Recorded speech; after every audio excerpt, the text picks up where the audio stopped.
I used to love this Victorian mansion. When Jessica and I got married 5 years ago, I was thrilled to live in this historic place that had belonged to her family for generations. The oak hallways, the ornate fireplaces, and the stained glass windows told stories of an elegant era. But in recent months, something had changed. The walls that once welcomed me now seemed to look at me with disdain. It all started when Margaret, my mother-in-law, sold her house and moved here. "It'll only be for a few weeks," Jessica promised. The weeks turned into months. Soon after, Ashley, Jessica's sister, lost her apartment after a series of disastrous financial decisions. As a financial consultant, I tried to offer advice but was waved off. "You don't understand how our family works," they said. And just like that, Ashley also settled into our home. Subscribe to the channel and leave your like to get access to more stories like this. Gradually, I became a stranger in my own home. Family gatherings increased in frequency, always at times when I was in the office. I came home and found remnants of elaborate dinners I didn't even know were planned. My belongings slowly started appearing in the guest room. "We need the space," Jessica explained with a tense smile. "For storing Mom's things." Despite all this, I kept paying the bills. My salary covered the upkeep of the mansion, the exorbitant taxes, and the increasingly extravagant whims of the three women. Meanwhile, Margaret's and Ashley's businesses remained mysteriously almost profitable, always on the verge of a big success that never came. Last night was Margaret's birthday. I got home early from work, determined to take part in this family event. I bought expensive flowers and an old brooch that cost me 2 months of savings. I wanted to prove my worth, to show that I belonged to that family. When I entered the dining room, I found the table set elegantly. Fine china, crystal glasses, sophisticated floral arrangements. I counted the seats, one at the head for Margaret, one for Jessica, one for Ashley, another for Brian, Jessica's cousin's husband, and several others for distant relatives who rarely visited. I walked around the table once, twice. There was no seat for me. "Where am I supposed to sit?" I asked, trying to keep my voice steady. Jessica looked at me as if she had forgotten that I lived there. Then she laughed. A sharp laugh that pierced my chest. "Oh, dear, there's no place for you at the family table. You can eat in the kitchen, right? Like you always say you prefer more informal settings." I never said that. The others in the room laughed as if it were a cute inside joke. Margaret hid her smile behind an embroidered napkin. Ashley didn't even bother to hide her satisfaction. "I have no place at the family table because I'm not part of the family." Is that it? The silence that followed confirmed what I had known for months. I placed the gifts on a side table and left the room. No one followed me. No one asked me to stay. In my office, with trembling hands, I called the one person who had always been by my side when everyone else disappeared. "Michael, I need you. Now." My brother, always perceptive, didn't ask for details. He promised to arrive in 30 minutes. While I waited, something inside me shifted. Years of doubts and insecurities gave way to clear, unclouded determination. I opened my laptop and started reviewing the family's bank accounts, the house documents, and Jessica's recent emails. What I discovered made my stomach churn. Michael arrived right on time. A brilliant lawyer and ruthless when necessary, he quickly examined the documents I had found. "Are you sure you want to do this now?" he asked, his eyes showing a mix of compassion and determination. "I am. It's time to lay everything on the table." We went back together to the dining room, where dinner continued as if nothing had happened. My entrance with Michael caused a brief moment of surprise that quickly turned into irritation. "Who's your friend?" Margaret asked disdainfully. "This is Michael, my brother. And he has something interesting to share with you all." For the first time in months, I felt like I had control of the situation. Michael placed his leather portfolio on the table, deliberately shifting a few of the expensive dishes. The indignant stares did not bother him. With the calm of someone used to courtroom showdowns, he pulled out a series of documents. I'm Michael Richards, a lawyer and, as my brother mentioned, also your brother-in-law, although it seems you prefer to forget that detail." His voice was measured but firm. "I have here some documents that I believe will be of interest to everyone, especially my brother." Jessica shot me an interrogative look, as if trying to guess how much I knew. Her fingers tapped nervously on the edge of the table. "What is all this about?" Margaret interrupted, her tone carrying the authority she used to end any uncomfortable conversation. Michael smiled, but the smile didn't reach his eyes. "I'm glad you asked, Mrs. Coleman. Let's start with this document here." He slid a sheet of paper across the center of the table. "This is a proposal to sell the mansion, dated 3 weeks ago, signed by Jessica Coleman Richards as the sole owner." The silence that followed was deafening. Brian, who until then had seemed bored by all the drama, leaned in to examine the document. "This doesn't make sense," he murmured. "The house is jointly owned, right?" "Exactly." Michael nodded. "According to the official records, my brother and Jessica are co-owners of this mansion. However, someone forged documents saying that Jessica was the only owner and that my brother had transferred his share to her a year ago." Ashley laughed nervously. "There must be some mistake. It's probably just an administrative error or—" "There is no mistake." Michael interrupted, sliding over another document. "Here is the supposed transfer contract with my brother's forged signature. We already had it checked by a handwriting expert who confirmed the forgery. And, interestingly, the handwriting bears a striking resemblance to yours, Ashley." Ashley's face went pale. She looked desperately at her mother and sister, seeking support. "This is absurd." Margaret banged on the table hard enough to make the glasses tremble. "How dare you show up at my birthday party with these ridiculous accusations?" "I'm not finished yet." Michael remained unruffled.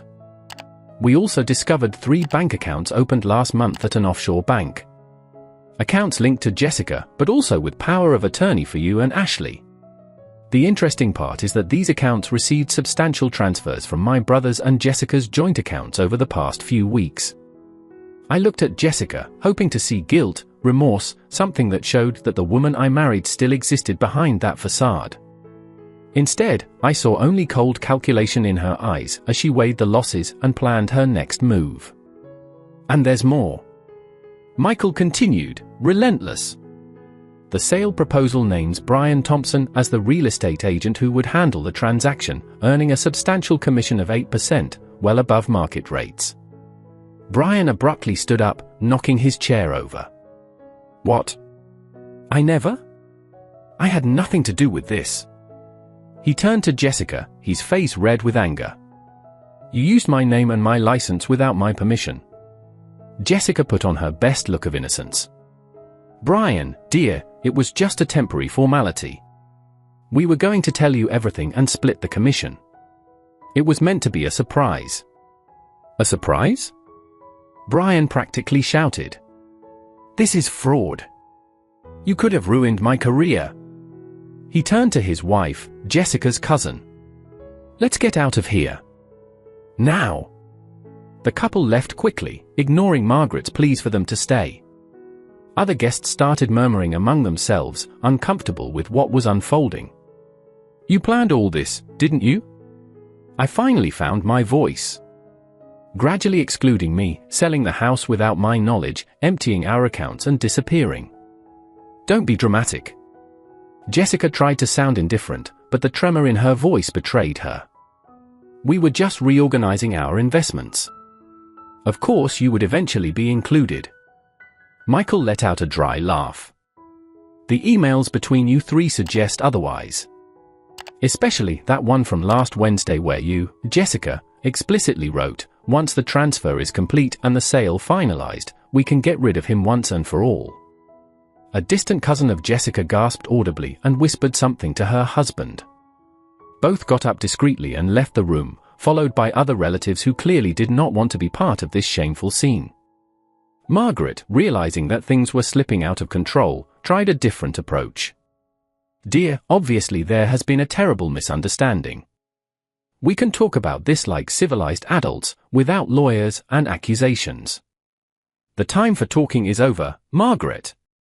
My voice was strangely calm, even to me. You had months to talk, to include me, to treat me like family. Instead, you conspired behind my back, laughed at me, and planned to leave me with nothing. Ashley, always the most impulsive, finally exploded. And why not? You were never really part of this family. This house is our heritage, not yours.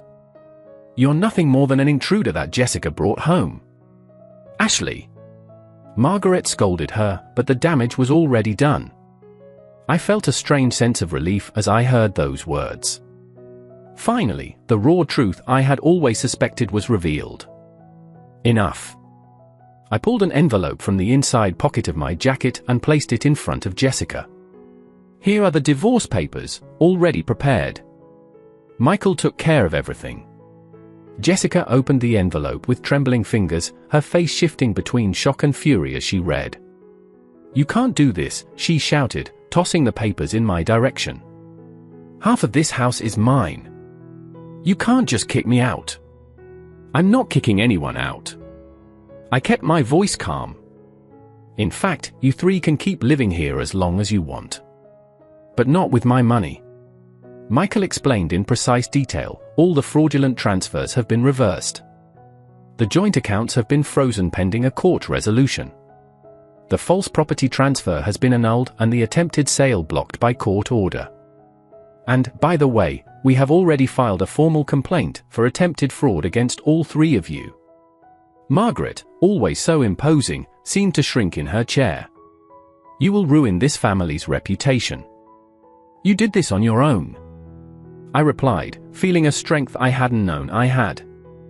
I really tried to be part of this family. I worked hard, contributed financially, endured your derogatory comments and your barely concealed disdain. All because I loved Jessica and believed that one day I would be accepted. Jessica, realizing that her position was rapidly crumbling, switched tactics. Tears started streaming down her perfect face. Honey, please. I made a terrible mistake, I let Mom and Ashley influence me. We can fix this, start over. For a moment, something inside me wavered. It was that same vulnerable look that had once won me over. But then I remembered her laugh earlier that night, the satisfaction she got from seeing me humiliated, the cold calculation in her eyes when Michael revealed his plan. No, Jessica. It's over. I turned to leave, Michael by my side. My lawyer will contact you about the next steps. And don't worry about this month's house bills, they've already been paid. It will be the last act of generosity you receive from me. We walked silently along the ornate hallways, passing portraits of generations of Colemans that seemed to look down on us with aristocratic disapproval. The front door had never looked so welcoming. When we finally stepped out into the cool autumn night, I felt as if a huge weight had been lifted off my shoulders. I took a deep breath, feeling the fresh air fill my lungs. Thank you, Mike, I said simply as we headed toward his car. Don't thank me just yet, he replied with a smile, putting his hand on my shoulder. We still have a lot of work ahead. But you did the hardest part today. I took one last look at the Victorian mansion I once called home. The light shone through the ornate windows, but now they looked cold and distant, like dead stars whose light still travels long after they've stopped shining. Let's get out of here, I said, turning my back on the house and the last 5 years of my life. At that moment, walking side by side with my brother toward an uncertain future, I felt something I hadn't felt in a long time, freedom. A month passed since that fateful night.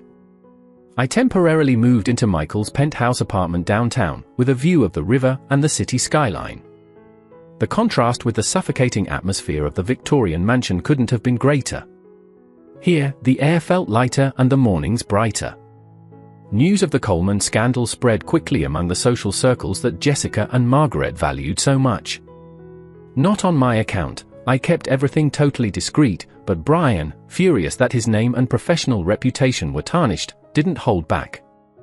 In just a few days, details of the fraud attempt were circulating among the local elite like a particularly contagious virus. "It looks like the country club cancelled Margaret's lifetime membership," Michael remarked casually during breakfast on his tablet. Apparently, the board voted unanimously to expel her. I felt a twinge of something, not exactly pity, perhaps a distant echo of the respect I once tried to have for my mother-in-law. That club was her whole social life. And the arts charity committee too, Michael continued as he swiped his finger over the screen. They asked her to resign as president for personal reasons. For Margaret, these were not just minor social inconveniences, but complete devastations. Her identity was deeply tied to these institutions that were now closing their doors to her. As for Jessica, her close friends, women who used to come to our house every week for brunch and gossip, suddenly became too busy to answer her calls. Invitations to exclusive events dried up. Her luxury clothing boutique, always more of a hobby than a real business, began losing clients fast. Ashley, perhaps the most vulnerable of the three, faced even more pressing problems. Without my financial support, which had silently covered her extravagant expenses, her debts resurfaced with a vengeance. I heard by chance that she had tried to sell some family jewelry to cover urgent payments, only to discover that many were replicas. Margaret had sold the originals years ago. While their lives crumbled, mine began to blossom in unexpected ways. Michael, always sharp in business, proposed a partnership. "You have experience in financial consulting and I have legal contacts. Together, we could offer a full estate planning and asset protection service." The idea picked up quickly. In 3 weeks, we rented a modest office and started taking on our first clients. There was something so liberating about building something from scratch, without the constant shadow of oppressive family traditions or aristocratic expectations. The divorce process went surprisingly smoothly. Jessica, realizing that her position was unsustainable legally and socially, finally dropped her combative stance. Her lawyer, a sensible man who understood her delicate situation, advised her to accept a reasonable settlement. I kept my word. I didn't evict any of them from the mansion, but I also stopped supporting their lifestyle. One afternoon, I got an unexpected call from Brian.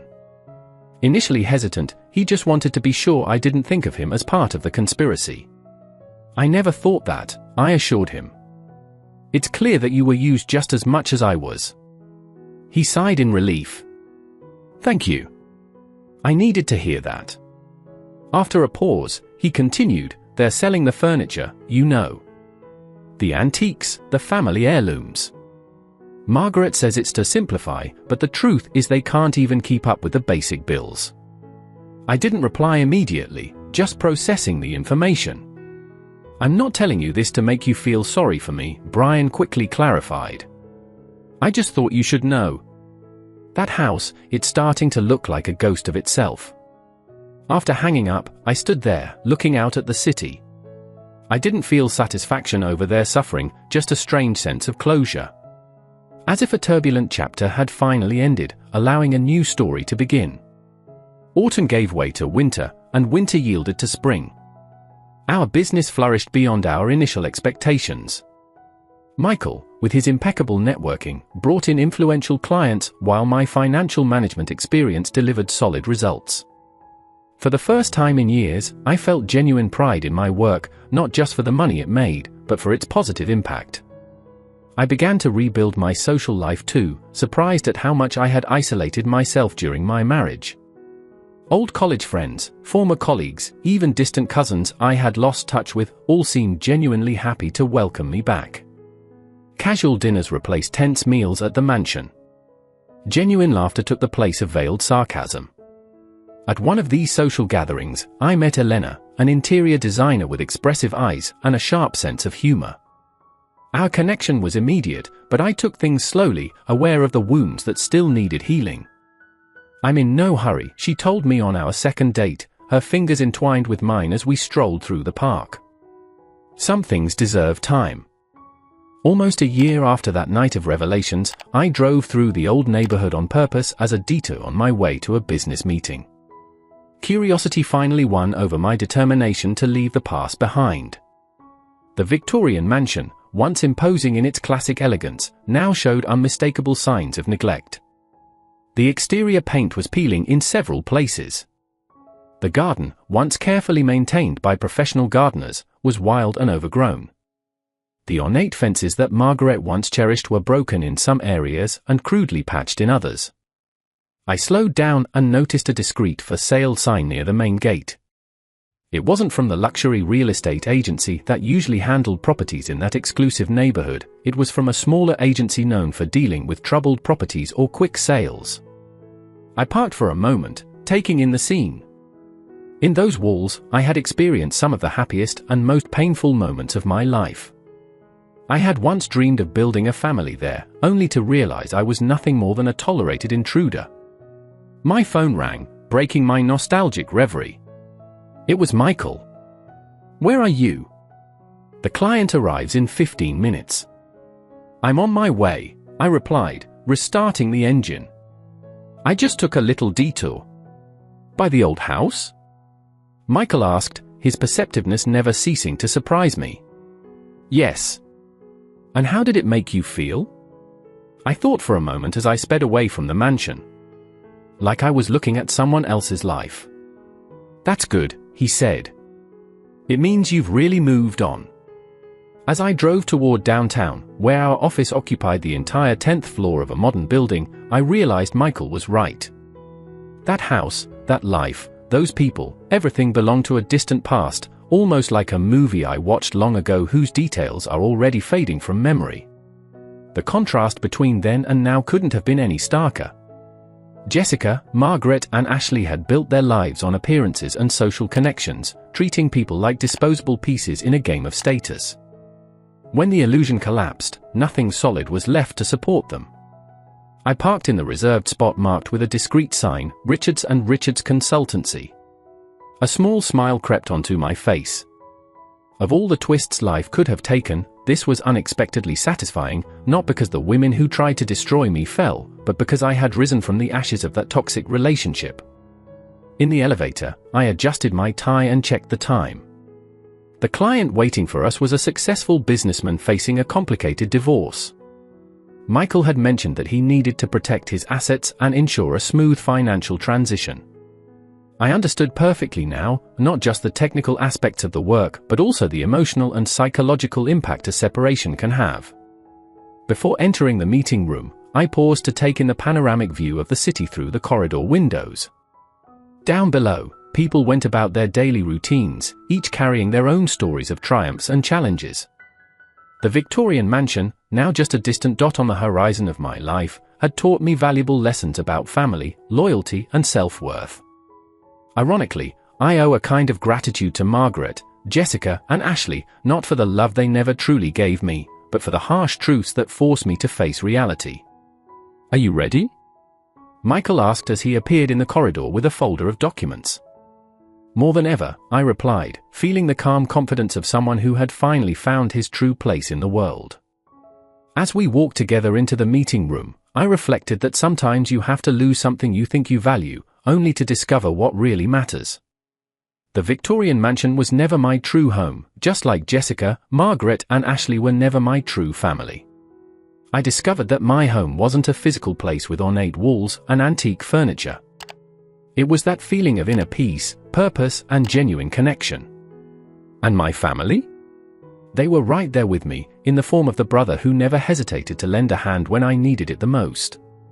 Some losses, after all, are just disguised new beginnings.